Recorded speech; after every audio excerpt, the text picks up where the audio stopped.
Bismillahirrahmanirrahim. Assalamualaikum warahmatullahi wabarakatuh, teman-teman. Kita kembali lagi untuk mengkaji tentang graf ya. Berarti sekarang ke poin 5, 6, 7, 8. Ini yang dibahas kebanyakan adalah definisi ya dan teori tentang graf.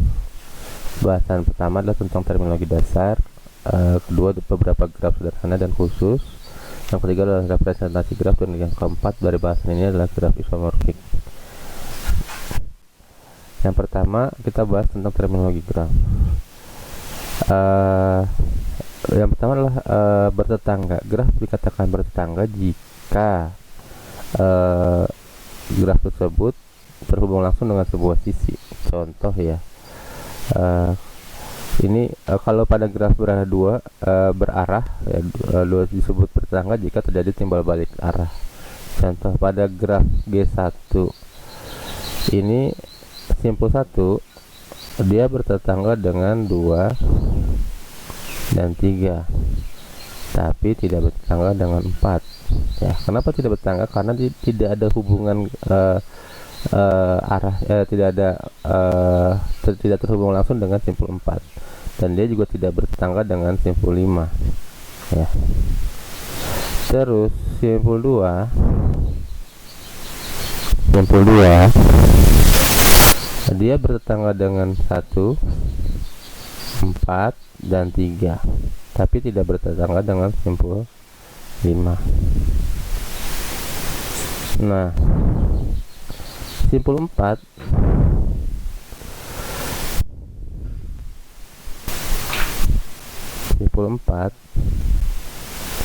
bertetangga dengan 2 dan 3, tapi tidak bertetangga dengan 1. Nah, sedangkan dan juga tidak bertetangga dengan 5. Sedangkan simpul 5 ini tidak punya tetangga. Kenapa? Karena walaupun dia dekat dengan 4, tapi dia tidak terkoneksi, tidak terkait dengan simpul manapun. Simpul 5 berarti tidak punya tetangga. Nah, kita lihat pada gambar G2. Pada gambar G2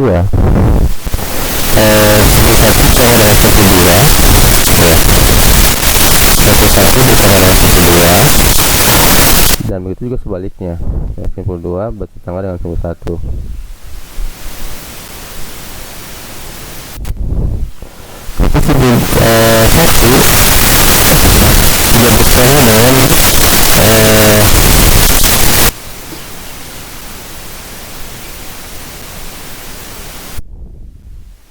Simpul 3 ya. Simpul 2 juga tidak bertetangga dengan simpul 3. Kenapa tidak bertetangga? Karena tidak ada hubungan timbal balik. Jadi yang dikatakan bertetangga tuh ini terjadi timbal arah timbal balik ya. Jadi harus saya stabiloin adalah adanya hubungan timbal balik. Yang dikatakan bertetangga untuk simpul untuk graf berarah adanya timbal balik ya. Nah, berarti simpul 1 itu dia walaupun ada hubungan arah dengan simpul 3, dia tidak dikatakan bertetangga karena memang tidak ada timbal balik dari simpul 3 ke simpul 1 dan seterusnya. Seperti itu ya. Jadi yang dikatakan dia bertetangga adalah ketika ada hubungan timbal balik, misalkan simpul 1 ke simpul 2. Simpul 1 ke simpul 2 ada arah ke simpul 2 dan ada arah ke simpul 1 ya. Dari simpul 1 ke simpul 2 E1 ini arahnya ada arah timbal baliknya, yaitu dari simpul 2 ke simpul 1, yaitu ini E2. Oke, itu bertetangga. Berikutnya adalah bersisian ya. Intinya kalau bersisian itu berarti pada definisi dulu ya, pada sebuah graf G untuk sembarang sisi E, U, V, sisi E dikatakan bersisian dengan simpul U dan simpul V. Perhatikan gambar di bawah ini. Nah, pada gambar G1 ini sisi 1 dan 2 ya, 1,2 ya, bersisian dengan simpul 1 dan simpul 2. Jadi intinya ini adalah mana yang berhubungan ya, mana yang bersisian. Jadi sisi 1,2 ini 1,2 bersisian dengan simpul 1 dan simpul 2. Sisi 1,3 bersisian dengan simpul 1 dan simpul 3. Bersisian dengan simpul 2 dan simpul 3. Intinya adalah ketika dia pada apa yang tidak berarah, graf tidak berarah, penyebutannya simpulnya adalah simpul sisi 1,2, simpul apa namanya, bersisian ya, bersisian 1,2, sisi 1,2, sisi 1,3, sisi 2,3, sisi 2,4 dan sisi 4,3, 3,4. Nah, kira-kira begitu ya. Adapun 5 tidak bersisian karena memang dia sendiri ya. Nah, pada yang berarah ini berarti sisi S1 bersisian dengan 1 dan 2 ya. Ini sisi ini 1 dan 2 dengan simpul 1 dan 2. Sisi E2 bersisian dengan 2 sama 1.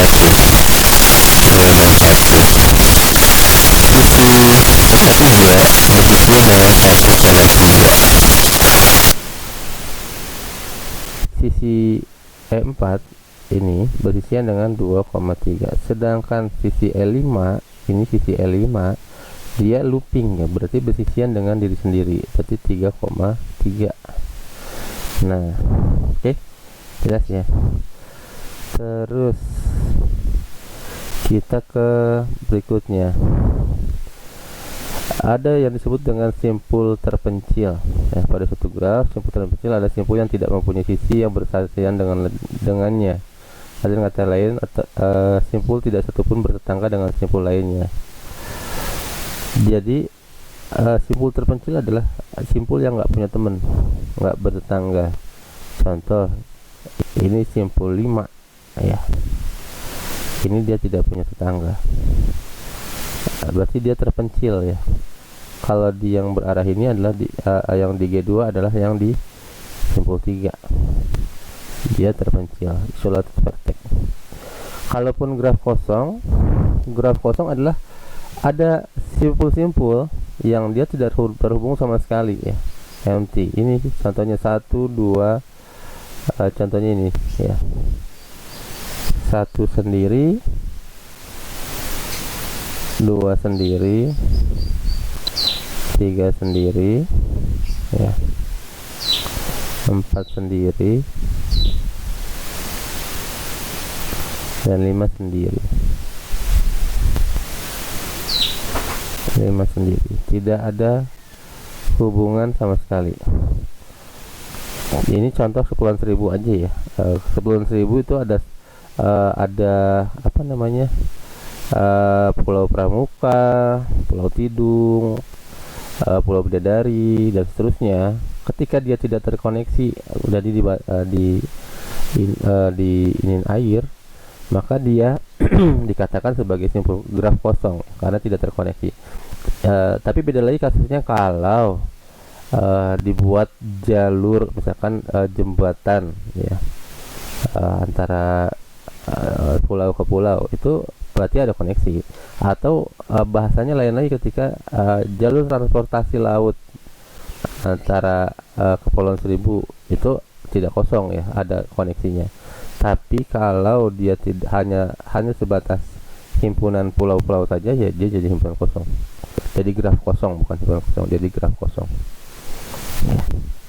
Tergantung nanti ininya apa, kasusnya. Oke. Yang berikutnya adalah derajat atau degree.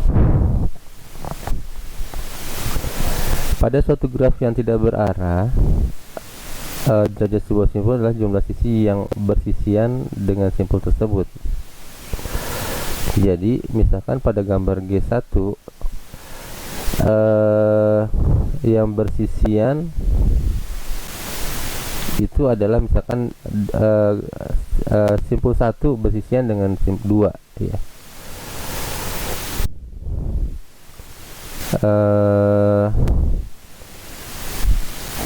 simpul 2 berhubungan dengan 43. Jadi kan isinya tuh ada 1 ya, 1 2 3 4 ya. Terus sekarang kita lihat yang simpul 1. Simpul 1 ini berhubungan dengan 2 dan 3. Jadi 1 ke 2 dan 3. 1 ke 2 dan 3. Maka 2 ada 2 derajatnya. 2 ini ke 1.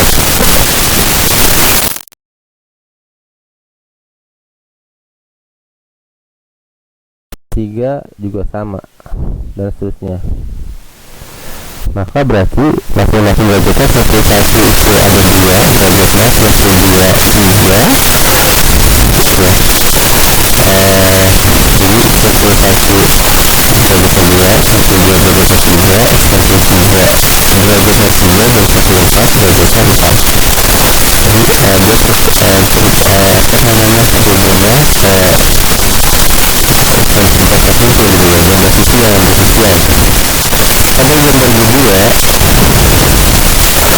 Derajat pada simpul 3 adalah 4. Kenapa 4? Karena looping itu dihitungnya derajatnya 2. Ya, ini berarti yang 3. Kalau kan ini ada 1 2 3 ya. Yang pertama, yang 1 itu dia berisian dengan 2 ya. 1 itu 2, 3 dan 2 ya. Berarti ada 3 sisinya. Si 1 itu ke 2 ke S1 ya. S1, E2 dan E3. Berarti ada 3. Sedangkan 2 itu berisian dengan E1, E2 dan E4. Sedangkan 3 bersisian dengan E3, E4, E5 dan E5 ya. Karena looping ya, E5 looping jadi hitungnya 2. Pada gambar G3, derajat pada simpul 5 adalah 0 ya. Ini 0. Kenapa 0? Karena memang tidak punya sisi ya. Sedangkan yang 1 2 3 4 caranya sama seperti G1 ya, sama aja. Berarti 1 itu 2, 2 dan 3, 1 itu 2, ini dan ini. 2 itu juga 2 ya. 3 ini dan ini ya. Sedangkan 4 itu 1, yaitu hanya pada 3 saja. 5 0 ya. Oke. Pada satu graf yang berarah menjadi satu satunya adalah jumlah derajat masuk dan garis keluar ya. Jadi ada garis in dan garis out. Contoh pada simpul 1 ya, innya itu ada 1 2 ya. Innya itu D innya nih ya, ini yang pada 1 ya. Innya itu ada pada 3 dan 2. Berarti innya 2 ya. Innya 2. Outnya ada pada 1 ke 2. Outnya 1. Ini adalah in, outnya 1 ke 2 ya. Nah, simpul 2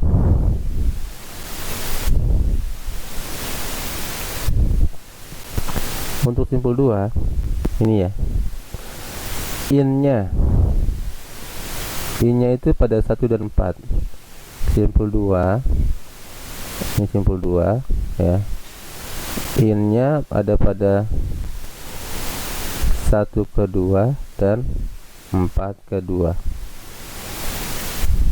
Out-nya pada 2 ke 1, 2 ke 3 dan 2 ke 4. Berarti out-nya ada 3 ya. In-nya 2, out-nya 3 dan seterusnya ya. Ini seterusnya. Nah, pada graf D3 juga sama ya. Caranya seperti tadi. Kalau in-nya berarti arahnya adalah arah in dan arah out-nya dihitung. Nah, untuk ini ada catatan penting, untuk sisi gelang atau loop pada graf berarah menyumbang 1 derajat masuk dan 1 derajat keluar. Oke. Berikutnya kita ke kajian tentang lemma jabat tangan. Jadi prinsipnya pada lemma jabat tangan itu adalah nggak otot itu selalu berjalan genap. Lemma jabat tangan yang jabatannya kumpul pada satu graf adalah genap, yaitu 2 kali jumlah sisi pada graf tersebut. Maksud saya itu adalah graf sequence X2 selalu genap.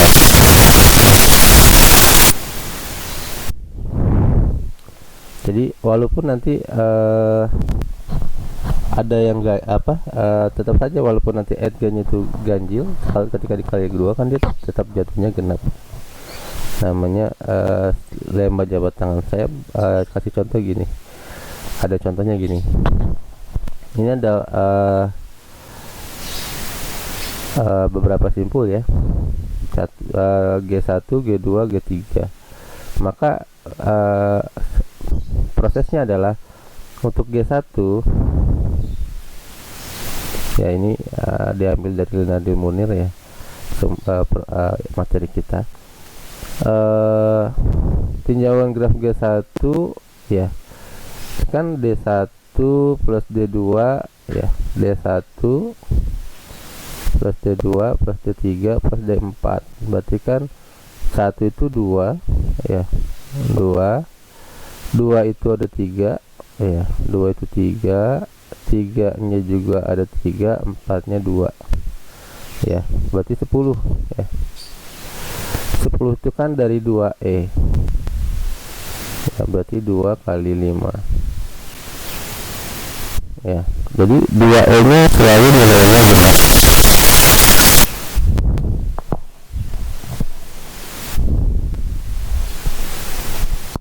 RT-nya mana aja sih? Nah, ya ini kan E1 misalkan gitu ya, E2, E3, E4, E5 ya.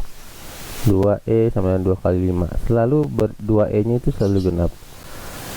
Untuk G2 sama, D1 nya ini ya, 1, 2, 3 D2 nya 1, 2, 3 juga ya.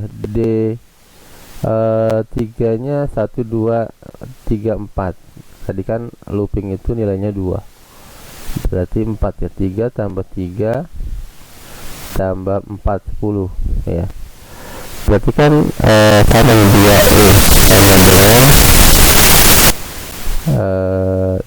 2 kali 5 ya, jadinya adalah 10. Kita lihat ini E1, E2, E3, E4, E5 ya. E nya 5, hasilnya genap. Nah ya, itu yang dimaksud dengan lemma jabat tangan. Sigmanya selalu 2E nya bernilai genap. Terus misalkan pada graf 3, D1 nya itu 2, D2 nya 2, D3 nya 3, D4 nya 1 dan D5 nya 0 ya. Berarti kan 2 kali 4, 1, 2, 3, 4 ya. 2 kali 4 sama dengan 8 ya. Ini E1, E2, E3 E4. Jadi 4 8 ya, F nya ada 4 maka 8, 2 E nya selalu 8.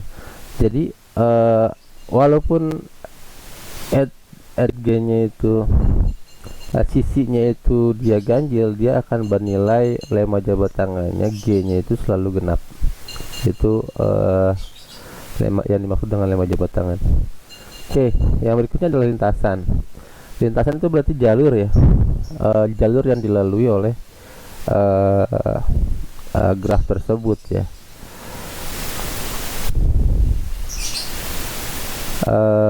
Misalkan V1 E1 ya, V0 E1 V1 E2 dan seterusnya ya. Jadi membentuk lintasan atau jalurnya.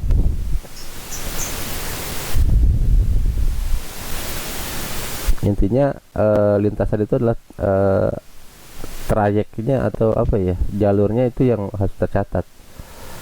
Jadi lintasan itu ada lintasan sederhana ya, atau simple path, ada lintasan tertutup close path, ada lintasan terbuka open path ya. Jadi apa namanya, tergantung dari bagaimana lintasan itu dibuat ya, atau sirkuitnya dibuatnya bagaimana. Contoh ini ya, pada gambar G1 lintasan itu bisa lintasan 1 2 3 4 ya. Ya. Ini ya. Untuk lintasan, jadi nanti lintasan tergantung ada beberapa kali lintasan ya, tergantung nanti gambarnya. Kita mau ada lintasan 1 ke 2 ya, 1 ke 2 1 ke 3 3 ke 4 ya, dan 4 2 atau 1 1 2 ya. Jadi bentuknya gini. Cek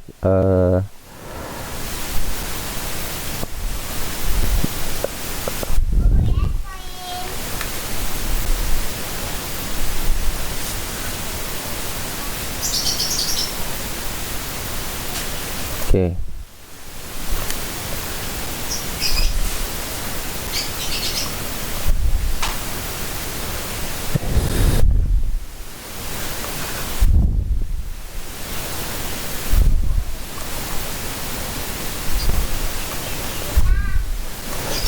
Saya hapus dulu ini ya.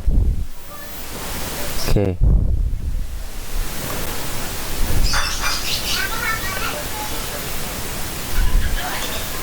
Contoh graf ini ya, lintasan 1 misalkan G, untuk G1 ya, lintasannya bisa 1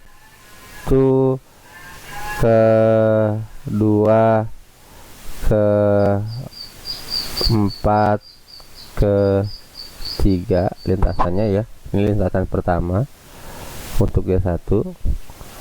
Bisa juga lintasan keduanya 1 ke 2 ke 3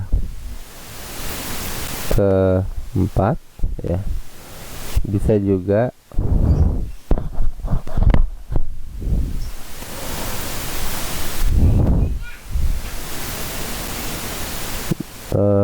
dua ke 1 ke 3 ke 4 dan seterusnya ya. Jadi lintasannya banyak. Intinya lintasan atau jalur atau trayek yang atau sirkuit yang dilintasi, namanya juga lintasan kan ya. Jadi kalau misalkan dari apa ya, lintasan dari stasiun Bekasi ke Pasar Minggu ya, dari stasiun Bekasi, stasiun Keranji dan seterusnya sampai dengan Manggarai, nanti berganti menjadi stasiun seterusnya sampai dengan Pasar Minggu. Kira-kira gitu lintasannya. Itu contoh gampang yang mudah dimengerti. Oke.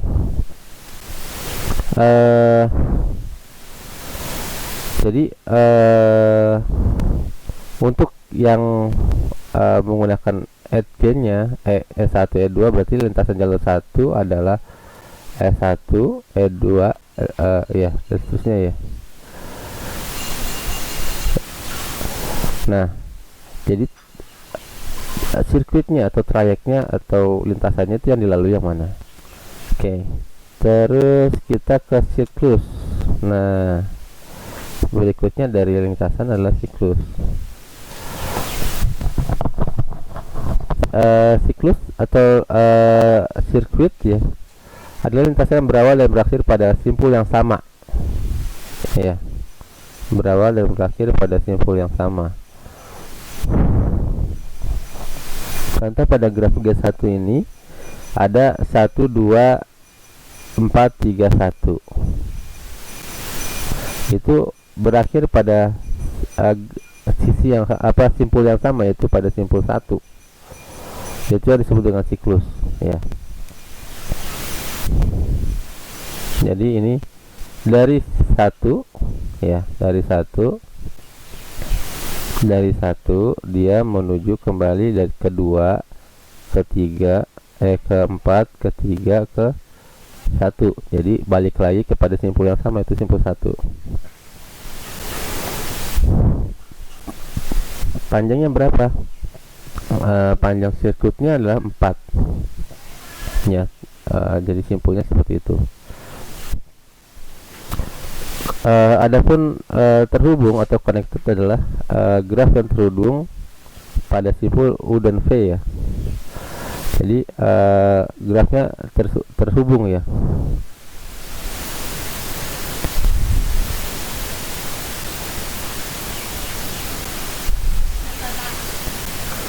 Jadi di sini berarti ada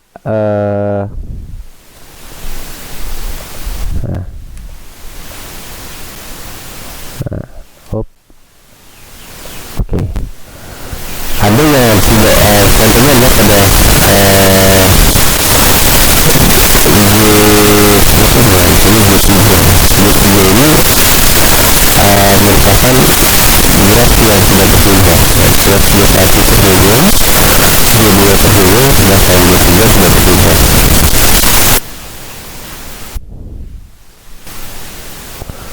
Ya, kenapa? Karena ada nomor 5 itu tidak terhubung ya.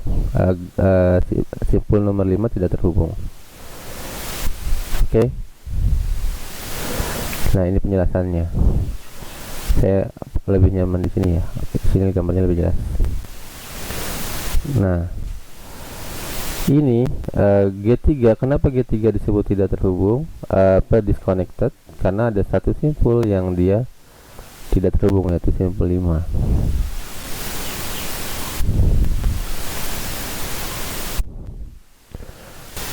Nah, adapun pada graf berarah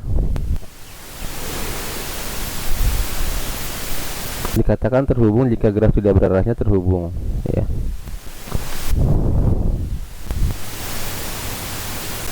Jadi tinggal menghilangkan arahnya saja ya.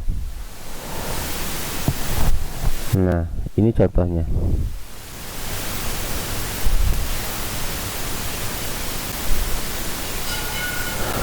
Graf G1 dikatakan sebagai simpul yang kuat ya, graf kuat,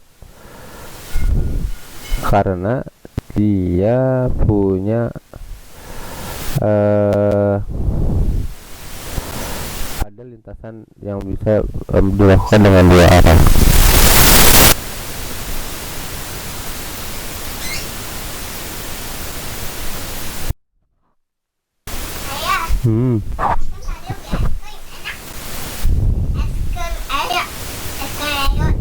Es krim.